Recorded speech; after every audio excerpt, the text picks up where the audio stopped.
Good morning, everybody. It's Bernard Nomberg. It's Tuesday morning, a little after 10 a.m. Central, and it is time for another episode of Nomberg Law Live. And as I tell you guys each week, I have interesting conversations with people in their areas of expertise. And I'm so pleased to have author and so much more. TK Thorne is my guest today. Good morning, TK. It's so good to see you. Good morning. It's good to see you too. Well, I hope you're staying dry and out of this typical South spring weather that we're having. So lovely, isn't it? Well, today is not, but yesterday was just gorgeous. It really was. And hopefully whatever this event is for the day, we'll get through pretty soon. But for those of you who don't know TK, you really should. And this current phase of her life, she is a prolific author and has penned several outstanding books. But the book that I have asked her for us to talk about, among other things today, is Behind the Magic Curtain. And this book came out sometime last year, wasn't it? Yes, it was spring of last year. If you have any interest in the civil rights movement and time period in not just Birmingham, not just in Alabama, but what was going on really in the South as a whole, this book is that and really so much more. But before we jump into that, TK, you've had such an interesting life. I've read so much recently. You grew up in Montgomery. You were educated in Tuscaloosa. You worked for so many years in Birmingham, social worker. You've broken all these barriers. First Jewish woman on the Birmingham Police Force, captain. Is there anything you haven't done what's next? Because I want to know where you're going next with this, or have you figured that part out just yet? You know, the wonderful thing about life is that you can reinvent yourself. And just last year, I started taking up painting, watercolor painting, and I love it. So that's a new kind of phase of my life. Incredible. And I didn't mention creative writing coach. I know you have horses as one of your passions, grant writer. I could go on and on, but enough. I want to know what led you to writing not just this book, but you also wrote about the 16th Street bombing case. Where did it's one thing to live through it for you and for so many others, but then to research it and write it, make it come alive in these books that you've so beautifully written. Talk a little bit about the inspiration and what led you to actually doing it. It's one thing for it to be up here and be an idea, but then to do it is a whole different thing. So share a little bit of the genesis of that, please. Well, first, I guess I should say that I've been writing for, I should have counted before I came on here, but it's 40 something years. So it's not like I just grabbed that skill out of the blue. It took many, many years and probably longer for me than others, but I've been working on it. And I believe that anything that you really, really want to do, if you're stubborn about it and keep trying, because the only way to guarantee that you won't succeed is to quit trying. So I did. I kept trying. And I finally, my first book didn't come out until about 2009 or 9, I think. And that was Noah's Wife. And I'd had several books rejected by then. I'd written 7 books before that book got published. So that's the first thing I want to kind of give you a background. And I became a police officer by accident. Wait, how does someone become a police officer by accident? It's not like you just turn the corner and, I'll just go into this store. It doesn't happen. You got to explain how that happened. Sort of like that.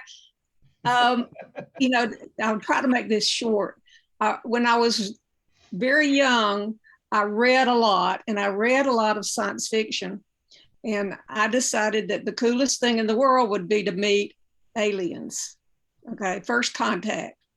And I truly believed that they were going to land in my backyard. And what age? Me What up age and was show me the this? universe. What age were you when you were having this, going through Oh this? Lord. I remember looking out my back window. So I had to be like 8 to early preteen, maybe no age. And I got frustrated because they never landed in the backyard like I wanted. And so I decided to write a letter to NASA and ask them what I should take in college and study in order to be an astronaut. And I wrote this letter and I showed it to my mom to check for spelling. But she thought it was so cute. I'm not sure how old I was, maybe 12, maybe less. But she showed it to my father, who was an engineer by education and thinking. And he called me in to talk to him and told me I could not be an astronaut. Oh. Yeah, and I was completely devastated. And the reasons that he told me that it was not a misogynist statement at all. It turned out that it was about my eyesight, which was pretty bad. Mm-hmm. Of course, at that time, you do understand that only military fighter pilots were becoming astronauts. They didn't have the crew, different crew and everything. So it was a different time. But again, I didn't know this, but my father had been in the Navy, World War II, and wanted to be a pilot. Had no clue. And he was turned down because of his eyesight. So he was only trying to save his little girl from a lot of disappointment, the disappointment he felt. But it had the effect of just completely turning my world upside down.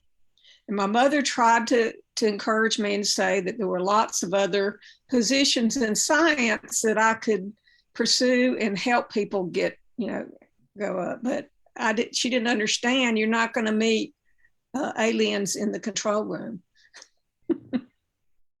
And so I didn't know what I was going to do. And my mother was very much involved in Alabama, I say, for the good. Mm-hmm. She was the state lobbyist for the League of Women Voters.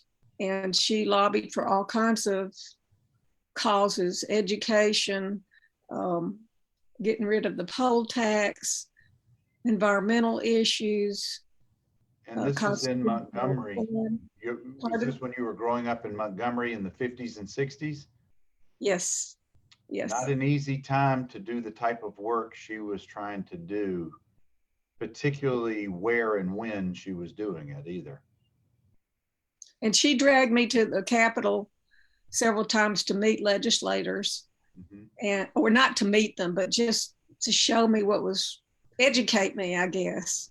And I remember it had the effect of making sure that I never went into politics. Frankly, the fact that your mother was able to gain an audience with those people at that time speaks volumes for who she was and what she was able to do. Oh, absolutely.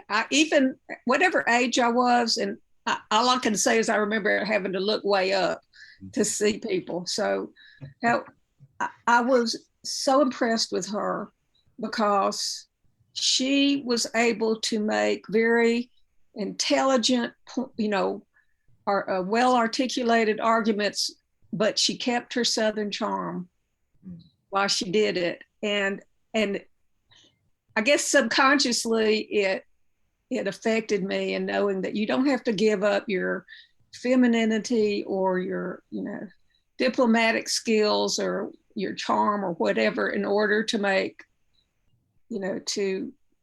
make a point or to influence people.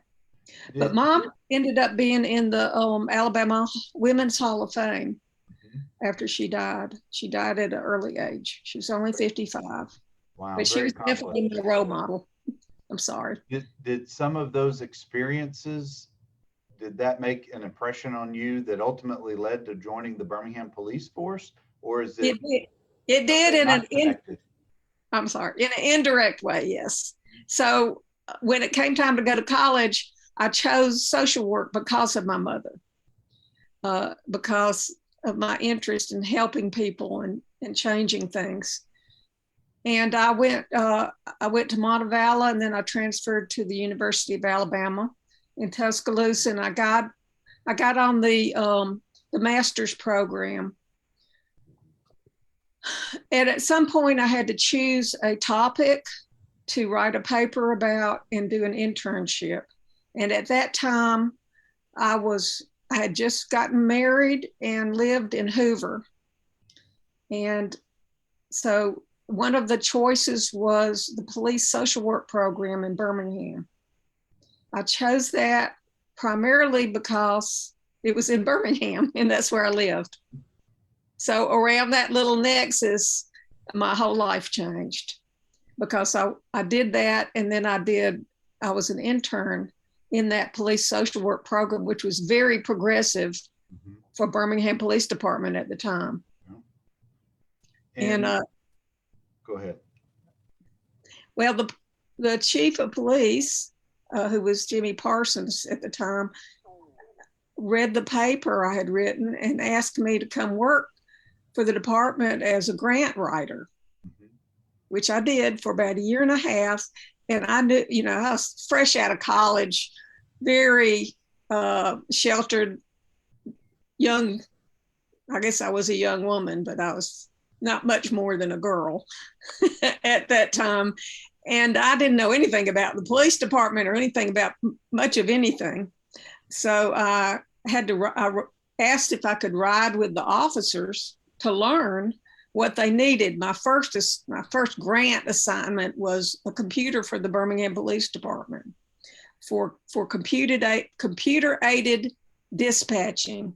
At that time, everybody, the way that a call came in, it was written down on a card and it went on a conveyor belt to the dispatcher. Yeah. So this would have been Birmingham's first computer, the city's. Wow. And so I rode with the officers to try to figure out what they needed so I could write this grant intelligently. And that, I did that for several grants.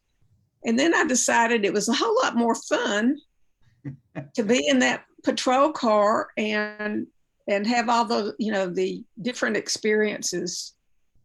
And I saw that the police officers could help people. Mm-hmm. And I didn't really want to be sitting behind a desk for the rest of my life.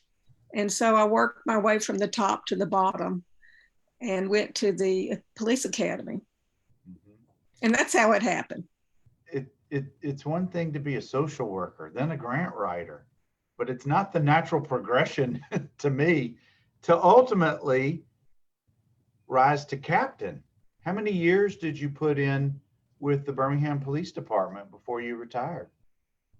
About 21 years. Wow.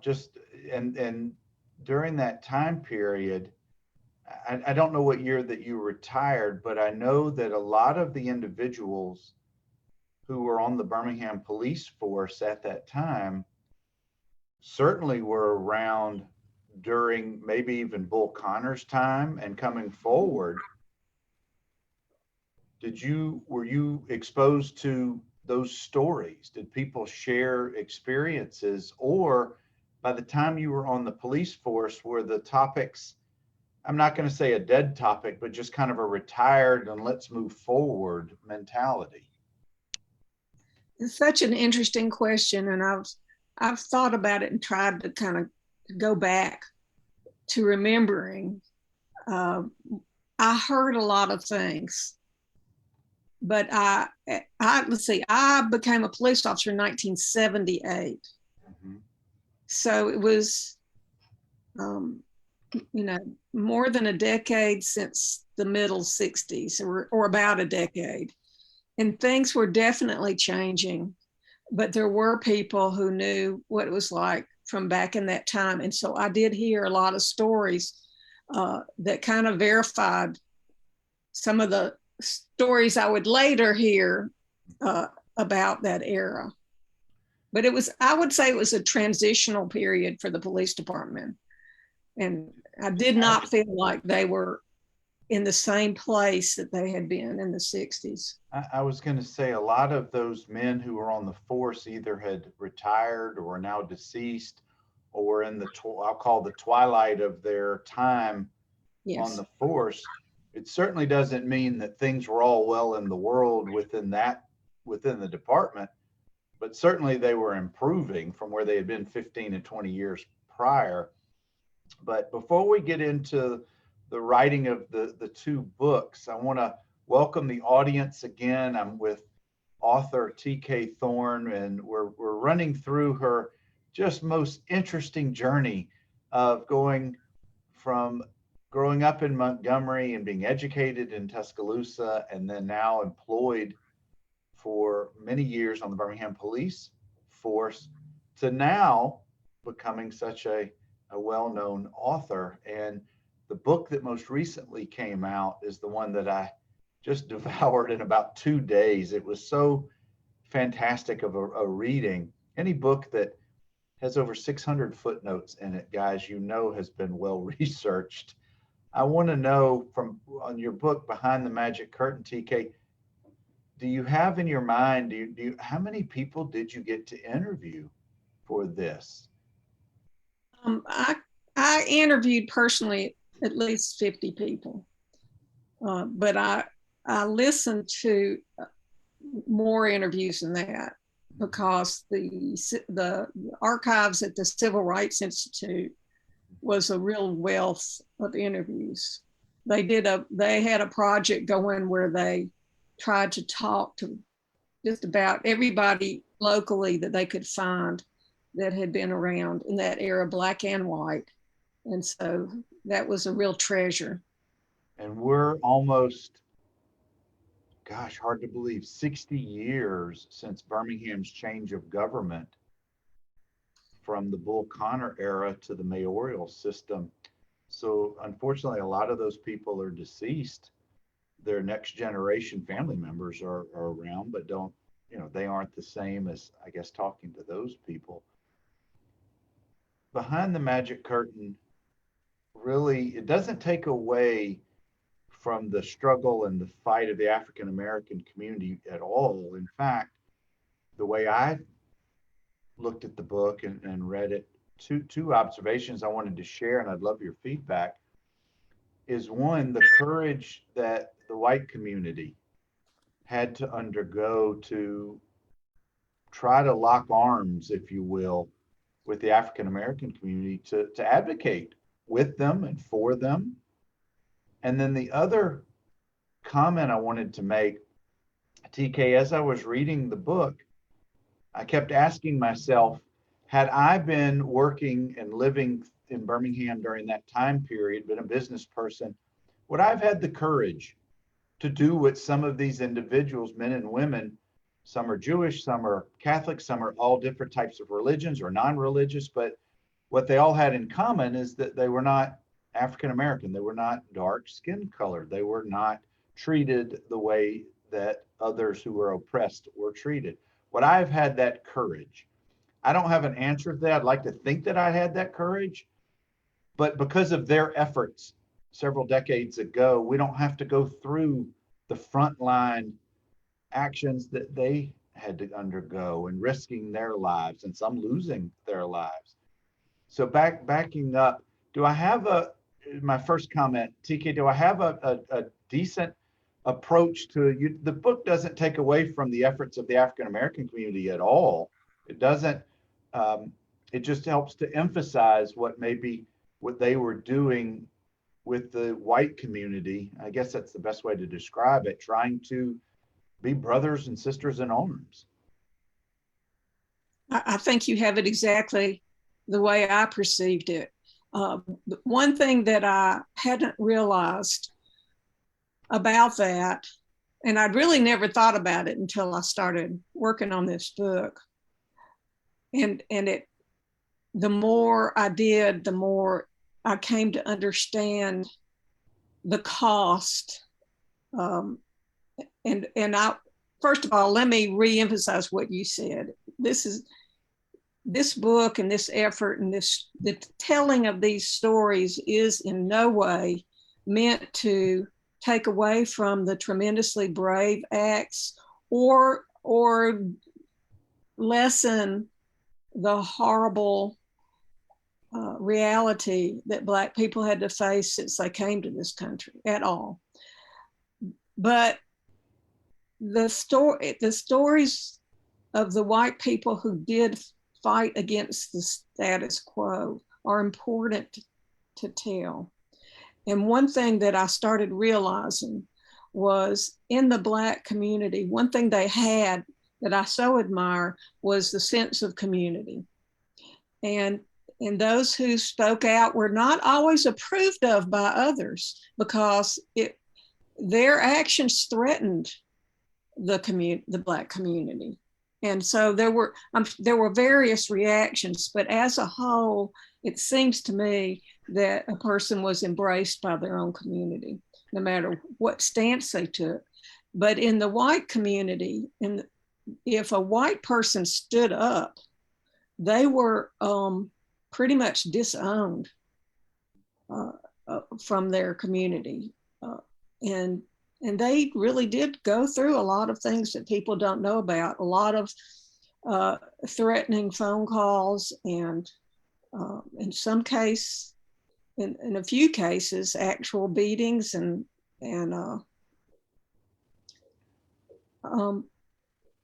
they paid a cost. Their neighbors wouldn't speak to them. You know, we're social beings. And so that was really, really hard. Being ostracized at the very least. Yes. Those who stuck up. But two other interesting things that I found is that the Black community wasn't always in agreement about how things should be perceived in the public's eye when protesting or making their cause known. Dr. King and Reverend Shuttlesworth often clashed about how things should go on, and those who were living here on a day-to-day basis probably had a little bit better daily understanding and feel for the temperament of the community downtown, as opposed to Dr. King coming in and out at times, seemed to really push the button a little bit further that maybe Mr. Gadsden or Reverend Shuttlesworth, whoever it was locally, really with the, I don't know if this is the right term, boots on the ground, ears to the community. They clashed often, didn't they, about how to go about change. While everyone had the same desired goal, it may not have been the same journey for everyone involved. I think there's a lot of truth to that. And that was one of the interesting ironies that I uncovered. I don't say that I was the first, I uncovered it as in revealed to the world something they didn't know or historians didn't know. It was just uncovered it for myself. Was it that there was disagreement, and in Birmingham there were Reverend Shuttlesworth was kind of the author of I guess what John Lewis calls stirring up good trouble. Shuttlesworth was definitely the firebrand that was trying to ignite change in Birmingham. And he truly believed that the way to do that was what he called direct action, which was, getting out and marching and protesting. But he also understood that the law was so important. And he initiated some really important lawsuits that changed things, in addition to direct or as part of direct action, I guess. But he lobbied the city for lots of different things for police officers to be on the police force, for the parks to open up.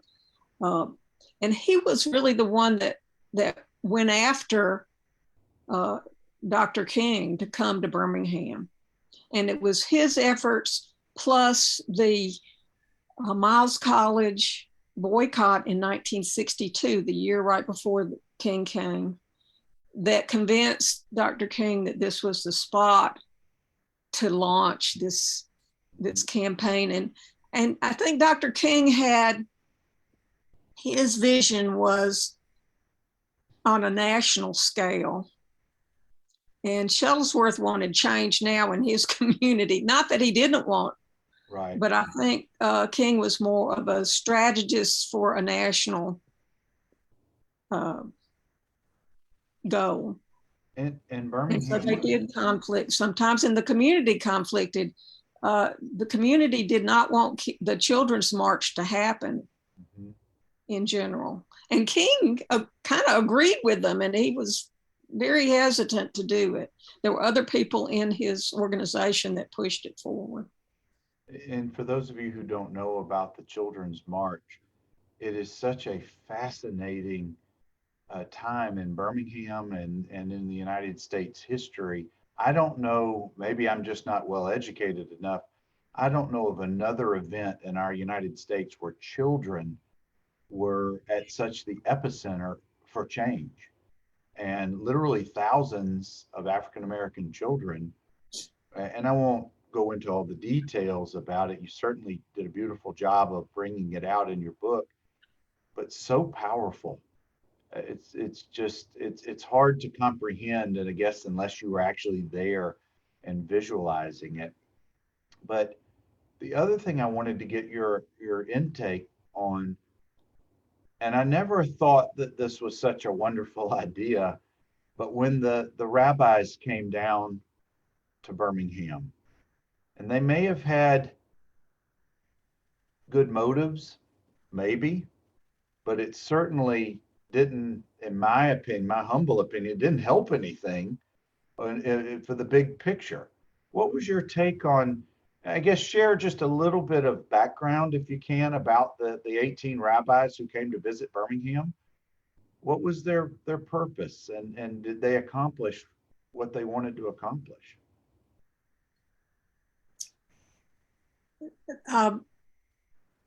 That story was really, I think, important because it illustrated the conflict that the Birmingham's Jewish community was struggling with. And that is that, you know, there were many people in the Jewish community that felt that Blacks should have equality. But this was only like 15 years since the Holocaust. So you have to kind of put yourself in their mindset. And, you know, 15 years may sound like a long time, but 9/11 happened over 15 years ago. Yeah. Okay, so that gives you kind of a clue. Those of us who lived through that don't feel like it was that long ago. And the people, you know, the Jewish community felt the pressure of the Holocaust, of having the community turn against them. So they were trying to walk this line where they didn't agitate the situation any more than it was. Because, and the other thing you need to understand is that the Black movement was considered by the white status quo community as being a Jewish communist plot, literally. So that's why it was so difficult time in Birmingham. And the Jewish community in the North didn't feel that pressure as much because there were many more of them, and their community was stronger. In the South, there were many less Jews, period. And they were more assimilated and more trying to walk without notice, if you will. in the Well, white that's community. TK. And I appreciate you sharing a little bit more of your insight of your writings and your research for the book. The the last topic I want to address was just that, the efforts of Carl Friedman, the efforts of Abe Berkowitz, the efforts of these white men, businessmen, lawyers, whoever they may be. They really put themselves out there, and that's really the heart of your writing in this book. But they were able to do so and help bring about change. For example, Mr. Berkowitz was asked to go to the Birmingham bar to help do a study to figure out what was the better form of government for Birmingham, and why was he asked to do that? Well, that's another one of the incredible ironies that I discovered, which is that that effort was actually, I don't know how much input Berkowitz had before Sid Meyer asked him to do that. Sid Meyer was a white Protestant Birmingham businessman. He was Methodist, I think, which is really neither here nor there, except he was a bigot. Okay, he was a racist by his own admission, and yet he turned out to be a real leader. And I suspect that some of his views, I'm pretty sure they softened. I'm not sure how much they completely changed, but I think he had a character arc through all this. But that's just my opinion. It was in fact his position as a staunch anti-desegregationist that gave him the clout that he had in the white community. And during this time, he became the president of the business community, the Chamber of Commerce. I almost forgot that name because they changed. So he was a big leader in the chamber, and he knew that Bull Connor was holding back the city. But behind that story is another story about another Jewish man, Sheldon Schaefer, who not many people know about. He was an economist that came to Birmingham, and he was actually hired by Sid Meyer to do an economic assessment about why one of the rock quarries was not being successful.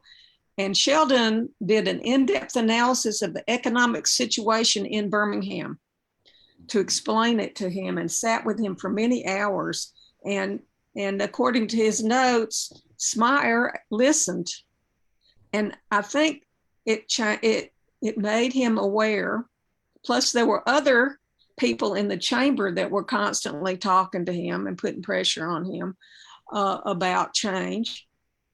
And he finally decided that Bull Connor had to go, that segregation had to go if Birmingham was to succeed economically.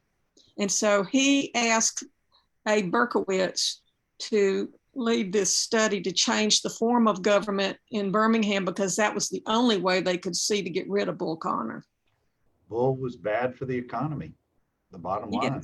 Yes. And this could ultimately lead us to a whole different topic about why Birmingham did not grow when Atlanta just blossomed on many fronts. Paul Hemphill wrote a phenomenal book, Leaving Birmingham, on his experiences growing up I think in either in Ensley or Woodlawn area, but he addressed that in his book. But TK, I could talk with you for the next 6 hours about this and so much more, but I know we both have other things we need to be doing today. But I want to thank you for spending time with me today, for writing such an important book, in my opinion. And I hope you're not finished writing about this time period, but thank you so much for everything. It was my pleasure. Thank you for having me on. Absolutely. And guys, as I say each week, interesting conversations with people in their areas of expertise. And I can't define it any better than that. So thank you for stopping in and watching for a little bit. I did put links to TK's website, and it has all of her books and writings and about her. I also put the Amazon link to Behind the Magic Curtain. So again, thank you guys for watching either now or if you happen to catch us on YouTube. Hope you guys have a safe rest of your week, and we will catch you next Tuesday. Y'all take care.